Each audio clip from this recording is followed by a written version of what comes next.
Video ஆரம்பிக்கிறதுக்கு முன்னாடியே ஒரு டிஸ்க்ளைமர். இந்த வீடியோ யார் யாருக்குன்னா, ப்ரோ ஒரே டிப்ரெஸ்டாக இருக்குது ப்ரோ அவங்களுக்கு, என்னை சுற்றி எல்லாமே ஒரே ஃபேக் ஃப்ரெண்ட்ஸாகவே இருக்காங்களே அப்படின்னு நினைக்கிறவங்களுக்கு, எனக்கு பிரேக்கப் ஆகிடுச்சு அப்படின்னு சொல்லி நினைக்கிறவங்களுக்காக இந்த வீடியோ. அதை வேற ஞாபகப்படுத்திட்டீங்க, நெஞ்சமெல்லாம் பொண்ணா இருக்கு தம்பி. ஸோ இதில் நீங்கள் எந்த ரகத்துலேயே வராமல் இருந்தீங்கன்னா உங்கள் ஃப்ரெண்ட்ஸ் கண்டிப்பாக இந்த ரகத்தில் இருப்பாங்க. ஸோ அவங்களுக்கு இந்த வீடியோ ஷேர் பண்ணிட்டு அதான் நீங்கள் இந்த வீடியோ ஸ்கிப் பண்ணிக்கலாம். நீ என்னடா சொல்றது, எங்களுக்கு தெரியும். நீ ஸோ வீடியோக்குள்ள போவோம். ஃபர்ஸ்ட் நம்ம டிப்ரெஷன் கை வருவார்.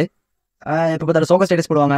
அதே டைமில் வந்து நான் வந்து டிப்ரெஸ்டாக இருக்கேன் அப்படின்னு சொல்லி தன்னை தானே நினச்சிட்டே இருப்பாங்க. பட் நீங்கள் டிப்ரெஸ்டாக இல்லை அப்படின்னு சொன்னால் உனக்கு என்னடா தெரியும் என்னோட ஃபீலிங்ஸை பற்றி அப்படின்னு சொல்லி நினச்சா உட்காருங்க ப்ரோ, 1008 டென்ஷனில் இருக்கு ப்ரோ, ப்ளீஸ் ப்ரோ தப்பா எடுத்துக்காதீங்க. உங்கள் டிப்ரெஷன் எதனால இருக்குது? ஃபர்ஸ்ட் திங், நான் தனியாக இருக்கேன் அப்படின்னு நினைக்கிறதுனால வரலாம். இல்லைன்னா நான் சிங்கிளாக இருக்கேன் அப்படின்னு நினைக்கிறதுனால வரலாம். இல்லைன்னா என்னால் எதுவுமே பண்ண முடியல, என்னால் எதுவுமே அச்சீவ் பண்ண முடியல அப்படின்னு நினைக்கிறதுனால வரலாம். ஸோ இது எல்லாமே நீங்கள் நினைக்கிறது மட்டும் தான் இருக்குது. ஏன்னா இந்த இடத்துல நீங்கள் எதுவுமே செஞ்சிருக்க மாட்டீங்க. நீ பார்த்த ஸோ இந்த இடத்துல நீங்கள் வந்து அதை ஒரு ஸ்டெப் ஃபார்வர்ட் முன்னாடி எடுத்து வச்சாலே உங்கள் டிப்ரெஷனுக்கான சொல்யூஷன் கிடைக்கிறதுக்கு வாய்ப்பு நிறையா இருக்குது. லைக் எப்படின்னா, நீங்கள் தனியாகவே இருக்கீங்க, ஸோ வந்து யாருமே எனக்கு ஃப்ரெண்ட்ஸ் இல்லை அப்படிங்கிற மாதிரி நீங்கள் நினச்சிட்டு இருந்தீங்கன்னா நீங்கள் தான் முன்னாடி போகும். புரியுதா?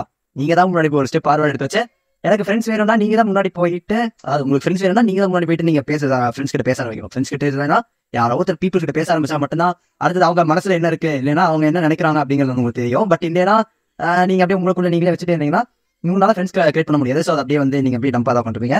பட் இந்த இடத்துல நீங்க வந்து சிங்கிளா இருக்கேன், அதனால நான் டிப்ரெஸ்ஸா இருக்கேன் அப்படின்னு சொல்லி நீங்க ஃபீல் பண்ணீங்கன்னா இது உங்க, ஏன்னா உங்களுக்கு வந்து ஒரு இன்ஃபீரியாரிட்டி காம்ப்ளெக்ஸ் மேபி இருக்கலாம். ஸோ அந்த இடத்துல அந்த இன்ஃபீரியாரிட்டி காம்ப்ளெக்ஸை உடச்சிட்டு நீங்க தான் போய் பேசி, இல்லைன்னா நீங்க தான் போயிட்டு அப்ரோச் பண்ணாதான் அடுத்த கை உங்களுக்கு கிடைக்கும். சப்போஸ் அப்படி பண்ணாமல் இருந்தால் கடைசி வரைக்கும் நீங்க டிப்ரெஸ்டாக தான் இருக்கணும். கடைசி வரைக்கும் இந்த பிளாக் ஸ்டேட்டஸ் போடுறது, இன்னொருத்த மூவி இருக்கிறத அப்படியே தூக்கி ஸ்டேட்டஸாக போடுறது, அதெல்லாம் தான் பண்ணிட்டு இருக்க மாதிரி இருக்கும். பட் நீங்க ஒரு ஸ்டெப் எடுத்து வச்சு பாருங்க, இந்த டிப்ரெஷனுங்கிறது இருக்காது. மற்றவங்க யாராச்சும் இருந்தால் நீங்களே போய் அட்வைஸ் பண்ண ஆரம்பிச்சிருங்க. ஸோ டிப்ரெஸுக்கு இந்த ஒரு சொல்யூஷன் கிடைச்சிருக்கும் நம்புறேன். ஏன்னா எனக்கு தெரிஞ்சு இவ்வளோ தான் இருக்கும் நினைக்கிறேன். சப்போஸ் இது இல்லைன்னா ஏதோ இருந்தாலும் நீங்க கமெண்ட் சொல்லுங்க. ஏதோ பேசுறியா? ஸோ செகண்ட் ஒன், யாரு நம்மளை சுற்றி ஃபேக் ஃப்ரெண்ட்ஸாக இருக்காங்க அப்படின்னு நினைப்பாங்களே, ஸோ அவங்களுக்காக இந்த கிளிப்பு. ஸோ என்ன சுற்றி ஃபேக் ஃப்ரெண்ட்ஸாக இருக்காங்க அப்படின்னு உங்களுக்கு தெரிஞ்சிருச்சுன்னா ஃபர்ஸ்ட் ஸ்டெப் நீங்கள் என்ன பண்ணுவீங்க? அவங்க கிட்ட போயிட்டு இந்த மாதிரி பிரச்சனை பண்ணுவீங்களா? ஆல்ரெடி அவங்க ஃபேக்காக இருக்கான்னு தெரிஞ்சிருச்சு, அப்புறம் பண்ணதுக்கெல்லாம் ரிவெஞ்ச் எடுக்கிறேன் அப்படின்னு சொல்லி நீங்கள் இறங்குனீங்கன்னா உங்க டைம் வந்து வேஸ்ட் ஆகும். அதே டைமில் உங்களை தனியாக விட்டுட்டு அவங்க பாட்டுக்கு எங்கேயாச்சும் போகிறாங்க அப்படி தோணுச்சுன்னா போயிட்டு போகிறாங்க விட்டுருங்க, வேற வழி இல்லை. அந்த இடத்துல உன்னை வந்து ஒதுக்குறாங்கன்னா நீங்கள் வந்து அவனை விட்டுருங்க. சப்போஸ் உனக்கு வந்து உன்னோட தேவை அவங்க இடத்துல இருந்துச்சுன்னா அவங்களே மட்டும் ரிட்டர்ன் உங்ககிட்ட வருவாங்க. அந்த இடத்துல நீங்கள் வந்து உங்களோட வேல்யூவை இறக்கிக்காம நீங்கள் வந்து அவாய்ட் பண்ணி போகிறது, அந்த மாதிரி ஏதாச்சும் பண்ணுறதா இருந்தால் அது ஒரு ரிவெஞ்சாக இருக்கும். ஸோ விஷயம் வச்சு எனக்கு நான் சொல்ல விரும்பல, நீங்கள் ஹெல்ப் பண்ணுறதா இருந்தால் தாராளமாக பண்ணலாம், உங்களோட மனசு பொறுத்ததா இருக்கு. பட் அந்த இடத்துல உங்களோட வேல்யூ தெரியும்னா நீங்கள் கொஞ்சம் ஒரு எட்டாக்கனியாக இருந்தீங்கன்னா உங்களோட வேல்யூ உங்களுக்கு புரியும். ஸோ உங்களை வந்து அவ்வளோ சீக்கிரம் வந்து தரக்குறைய விட மாட்டாங்கன்னு வச்சுக்கோங்களேன். இப்போ உங்களுக்கு வேல்யூ இருக்குது, அந்த இடத்துல வந்து அவங்களுக்கு நீடும் இருக்குது, அதாவது உங்ககிட்ட இந்த மேட்டர் இருக்குது, கண்டென்ட் இருக்குது, அந்த கண்டென்ட்டுக்காக அவங்க வருவாங்க. பட் அந்த இடத்துல வந்து நீங்கள் உங்களுக்கு இக்னோர் பண்ணி போகிறீங்கன்னா ஒன்றா என்ன நினைப்பாங்கன்னா, யாரா ஓவரா பண்றான் அப்படிங்கிற நினைப்பாங்க. சப்போஸ் அவங்களுக்கு உண்மையாலுமே அந்த இடத்துல வந்து ரொம்ப அந்த இடத்துல நீடு இருந்துச்சுன்னா உங்ககிட்ட மட்டும் தேடிதான் வர ஆரம்பிப்பாங்க. அவங்க கிட்ட கண்டென்ட் இருக்கு. ஸோ உங்களோட வேலையை நீங்களே குறைச்சிக்காம, அதாவது எப்படின்னா ஃபேக்கா இருக்கான்னு தெரிஞ்சுமே அவங்க கூட இருக்கிறது சுற்றுறது அந்த மாதிரி இருந்துச்சுன்னா உங்க டைம் தான் வேஸ்ட்டு. ஸோ ஃபேக்கா இருக்கா என்ன சுற்றி ஏதாவது ஃபேக்கா இருக்காங்க அப்படின்னு வச்சிங்கன்னா அவாய்ட் பண்ணிடுங்க, வேற வழி இல்லை. அதாவது உங்களுக்குன்னே ஒரு ஃப்ரெண்ட்ஸ் இருப்பாங்க, என் பின்னாடி 1000 பேர் வேணும் அப்படின்னு சொல்லிட்டு எல்லாத்தையும் சேர்த்து வச்சுட்டு 1000 ஃபேக் ஃப்ரெண்ட்ஸ் பின்னாடி வச்சுக்கிறது பதிலாக 10 ஃப்ரெண்ட்ஸ் கூட போய் வச்சுட்டு இருந்தா கெத்து. அது கெத்து இல்லை, நல்லா இருக்கும், நம்ம மனசுக்கும் பிடிச்ச மாதிரி இருக்கும். அதே டைம்ல ஃப்ரீயா பேச முடியும். அவங்களும் நம்ம எங்கேயாச்சும் கூட்டு போவாங்க, வெளியே கூட்டு போவாங்க, நாங்களும் எங்கேயாச்சும் வெளியே கூட்டு போகலாம், அந்த மாதிரி போகும். ஸோ இது கொஞ்சம் நினைக்கிறேன் ஃபுல் அண்ட் ஃபுல் இந்த வீடியோ ஃபுல்லாக என்னோட பாயிண்ட் ஆஃப் வியூல தான் இருக்கு. ஸோ உங்களுக்கு ஏதாவது ஒன்று தப்பா தோணுச்சுனாலும் இல்லை வேற ஏதாச்சும் நான் வந்து மாத்திக்கணும் அப்படின்னு சொன்னாலும் கமெண்ட்ல சொல்லுங்க, கழுவி ஊத்துறீங்கப்பா. தேர்டு, லவ் ஃபெயிலியர் இல்லை பிரேக்கப் கை. இவங்க உண்மையாமே சொல்லணும்னா கொஞ்சம் பாவம் தான். ஏன்னா இந்த இடத்துல வந்து அவங்க மேபி எந்த தப்புமே பண்ணாம இருந்திருக்கலாம். முதல்ல என் முன்னாடி வந்து இப்படி கேக்குறதே தப்பு. கரெக்டா, நீங்க எந்த தப்புமே பண்ணிருக்க மாட்டீங்க. ஆனா உங்க பார்ட்னர் இருப்பாங்கல்ல, பார்ட்னர் வந்து இருக்கிற எல்லாத்துக்கும் பண்ணிட்டு அவங்க பாட்டுக்கு நிம்மதியா போயிட்டு இன்னொரு ரிலேஷன்ல வந்து செட்டில் ஆயிடுவாங்க. பட் நீங்க வந்து ஒரே இடத்துல உட்காந்து என்ன பண்ணிட்டு இருப்பீங்க? ஃபீல் பண்ணிருப்பீங்க, எப்படின்னா விட்டுட்டு போயிட்டாங்களே அப்படின்னு சொல்லி நீங்க ஃபீல் பண்ணிருப்பீங்க.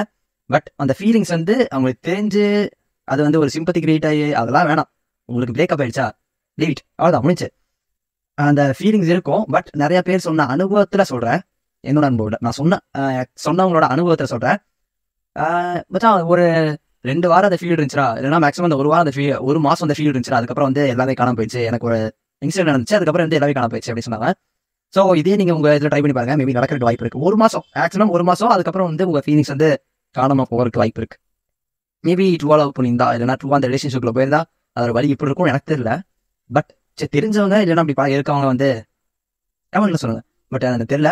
ஸோ உங்களுக்கு இன்னும் ஏதோ ஒரு ஐடியா இருந்துச்சுன்னா அதை கமெண்ட் சொல்லுங்க, மற்றவங்க பார்க்கட்டும். பட் எப்பவுமே சோகமா இருக்கேன், நான் வந்து பிரேக்கப் ஆயிடுச்சு அப்படின்னு நினைச்சு அதே இடத்துல நின்றாதீங்க. அப்புறம் கடைசி வரைக்கும் அதே இடத்துல தான் இருக்கணும், மேலே போக முடியாம கீழே இறங்கினா கீழே தொப்பு வந்துடுவீங்க. ஆனா அந்த இடத்துல தான் நீங்க கொஞ்சம் பேலன்ஸா நின்னா தான் நீங்க வந்து கொஞ்சம் மச்சு மேலே போக முடியும். கடைசியில் லவர் படத்தில் எப்படியா வந்து ரெஸ்டாரண்ட் ஓப்பன் பண்ணி ஆளுக்கே வந்து இந்த மாதிரி ஒரு ஷாக் கொடுப்பான், அந்த மாதிரி நீங்களும் கொடுக்கணும்னா நீங்க தான் வந்து ஏதோ ஒன்று பண்ணி மேலே வரணும். அந்த மாதிரி பண்ணீங்கன்னா அது ஒரு பெஸ்ட் வந்து இருக்க வாய்ப்பு இருக்கு. வாழ்ந்து காமிக்கிறேன். அப்புறம் உங்களை வந்து நீங்களே வத்திக்கிட்டு இருந்தீங்கன்னா அது வந்து உங்களோட முட்டாள்தனம்னு சொல்லலாம். எப்படின்னா நீங்க வந்து எனக்கு லவ் ஃபெயிலியர் ஆச்சு அப்படின்னு சொல்லிட்டு நீங்க சோகமா இருந்தீங்கன்னா அந்த சேர்ந்து எப்படி இருந்தாலும் அவங்க ஜாலியாக தான் இருப்பாங்கன்னு நீங்க ஒரு மைண்ட் செட் இருந்துருக்கீங்க. இல்லைன்னா ஜாலியாக தான் இருப்பாங்க, அவங்க ஜாலியாக இருக்காங்கன்னா அவங்க முன்னாடி நீங்க வந்து சோகமா இருந்தீங்கன்னா அவங்க சண்டை போட்டு தான் போயிருப்பீங்க. சண்டை போட்டு போனதுக்கப்புறம் அவங்களுக்கு எப்படி இருக்கும், அவன் வந்து எங்கடா சந்தோஷமா இருக்கணும் அப்படின்னு நினைக்கிறவங்க அவங்க சொல்ல, சந்தோஷமா இருக்க இல்ல கஷ்டப்படணும் அப்படின்னு நினைக்கிறவங்க என்ன பண்ணுவாங்கன்னா ஒரு மாதிரி பார்க்க வைப்பாங்க, எங்கடா சோகமா இருக்கா அப்படின்னு சொல்லி ஃபீல் பண்ண மாட்டாங்க. ஒரு மாதிரி அவங்களுக்கு நல்லா தான் இருக்கும், என்னை விட்டு போனாலும் அனுபவிடா அப்படிங்கிற மாதிரி அவங்க நினைப்பாங்க. பட் அந்த இடத்துல நீங்க சந்தோஷமா இருந்தீங்கன்னா அவங்களுக்கு வந்து அது கொஞ்சம் ஆப்போசிட்டா இருக்கும், அவங்க ட்ரிகர் ஆகிற மாதிரி இருக்கும். அந்த இடத்துல நீங்க சந்தோஷமா இந்த மாதிரி ஆச்சு, கிட்டத்தட்ட ஒரு ரிவெஞ்ச் எடுத்த மாதிரி ஆச்சா, அந்த இடத்துல நீங்க ஒரே விஷயம் என்ன பண்ணணும்னா நீங்க கொஞ்சம் கூலா ஹேண்டில் பண்ணிட்டாலே முடிஞ்சு. இன்ஸ்பிரேஷன் தோனி இருக்காரு, எவ்வளவு பெரிய மேட்சா இருந்தாலும் அந்த இடத்துல வந்து ப்ரெஷர் ஹேண்டில் பண்ணி கூலா இருப்பாங்கல்ல, அதுதான் சொல்றேன். பட் இந்த இடத்துல நீங்க வந்து எப்போ அந்த கூல்னஸ் இழக்கிறீங்களோ அந்த இடத்துல உங்களுக்கு வந்து ட்ரிகர் ஆகி ஏதோ ஒரு பிரச்சனை பண்ணி அந்த மாதிரி பண்ணா உங்க டைம் வேஸ்ட்டு, உங்களை பார்த்து ஏதாவது ஜோக்கர் அப்படின்னு சொல்ல ஆரம்பிச்சிருவாங்க. பட் இந்த இடத்துல நீங்க வந்து கூலா ஹேண்டில் பண்ணீங்கன்னா உங்களை வந்து ஒரு மெச்சூர்டு பர்சன், நீங்க ஷார்ப்பா இருக்கீங்க அப்படிங்கிற மாதிரி பேசுவாங்க. ஸோ இந்த இடத்துல என்ன சொல்லணும்னா கூலா இருங்க. உங்களுக்கு பிரேக்கப் ஆயிடுச்சா, சரி ஃபைன் விட்டுருங்க, உங்களுக்கு அடுத்த லைஃப் ஒன்று கண்டிப்பாக காத்துட்டு இருக்கு. நான் 1 மாசமா 2 வருஷமா 1 வருஷமாங்கிறது தெரியல, பட் கண்டிப்பா ஒரு லைஃப் இருக்கு. அதுக்காக நீங்க கொஞ்சம் வெயிட் பண்ணி தான் ஆகணும், பேஷன்ஸியோட இருந்தா போதும். இல்லை ப்ரோ சுத்தமா முடியல அப்படின்னு பார்த்தீங்கன்னா நான் சொல்ற இந்த ட்ரிக்கை ஃபாலோ பண்ணி பாருங்க. சும்மா ஒரு நோட் எடுத்துட்டு பேனா எடுத்துட்டு உட்காந்து நீங்க உங்களுக்கு என்ன நினைச்சோ அதெல்லாம் ஃபுல்லா எழுதிருங்க. எழுதிட்டு சப்போஸ் எழுத முடியல, எனக்கு எழுதோட வராது அப்படின்னு நினைச்சீங்கன்னா ஒரு வீடியோ எடுத்து இந்த மாதிரி எனக்கு இதெல்லாம் நினைச்சு அப்படின்னு சொல்லி உங்களுக்கு நீங்களே கொஞ்சம் புலம்பிட்டு அடுத்த செகண்ட் இந்த வீடியோ பார்த்தாலே உங்களுக்கு வந்து ஓரளவுக்கு மேல வர வாய்ப்பு இருக்கு. சப்போஸ் அப்படி இல்லைன்னா 1 மாசம் 2 மாசம் கழிச்சு அந்த வீடியோ நீங்களே மட்டும் ரிட்டன் எடுத்து பாருங்க. ரிட்டன் எடுத்து பார்க்கும்போது உங்களுக்கு தெரியும் இதான் அப்படி பண்ணிருக்கோம் அப்படிங்கிற மாதிரி உங்களுக்கு தோண நினைக்கும். ஸோ இந்த ட்ரிக்கு கன்ஃபார்ம் நிறைய பேருக்கு ஒர்க் ஆயிருக்கு அப்படின்னு நான் கேட்டிருக்கேன். அதனால நீங்க ட்ரை பண்ணி பார்த்துட்டு உங்களுக்கு ஒர்க் ஆச்சா இல்லைன்னு சொல்லுங்க. வேற வழி எனக்கு தெரியல. ஸோ தப்பா போறதுக்கு இந்த மாதிரி ஒரு சின்ன சின்ன வழியெல்லாம் எடுத்து நம்ம வந்து அண்ணா உங்களுக்கு பெட்டரா இருக்கும், உங்க ஃபியூச்சரையும் கொஞ்சம் பில்ட் பண்ண மாதிரி இருக்கும் அப்படிங்கிற மாதிரி என் கருத்து. ஸோ இந்த வீடியோ ஃபுல் வந்து என்னோட பாயிண்ட் ஆஃப் வியூ. எனக்கு வந்து இந்த ரிலேஷன்ஷிப் அந்த இதெல்லாம் ஐடியா கிடையாது. பட் உங்களுக்கு ஏதோ ஒரு விஷ் இல்லை, அதாவது உங்களுக்கு ஏதோ சொல்லணும்னு தோணுச்சுன்னா கமெண்ட்ல சொல்லுங்க.